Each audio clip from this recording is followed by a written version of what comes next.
વીજપોલ બાબતે ખેડૂતોના આંદોલન મુદ્દે મંત્રી કાંતિ અમૃતિયાએ મહત્વનું નિવેદન આપ્યું છે। અમૃતિયાએ કહ્યું કે મેં કોંગ્રેસ અને ભાજપ બંનેનું શાસન જોયું છે। હાલ ખેડૂતોને એક વીજ થાંભલાના 70 લાખ રૂપિયા મળે છે। સાથે તેમણે એવું પણ કહ્યું કે ખેડૂતોની જમીન તેમની પાસે જ રહેવાની છે। જમીન સરકાર કે કંપની નહીં લઈ લે। ખેડૂતો માટે સરકાર દરેક બાબતમાં સકારાત્મક છે એવું પણ મંત્રીએ કહ્યું છે।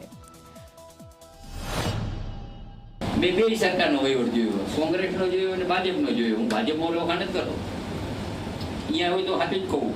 હમણાં થાંભલા પર હોય તો મારો વજન 2 કિલો ઘટી ગયો, કીધું ને અહીંયા એ બોલ્યો ને। અને અહીંયા હજી થાંભલામાં તમને હજી 90 લાખ છે, આટલું દેખા પછી 80 લાખ રૂપિયા એક થાંભલાને આપવાના। બોલ કેટલા હમણાં બોલ્યા, કેટલા 70 લાખ રૂપિયા વાઇટના થાંભલો કા જમીન તમે રહી નથી જવાના।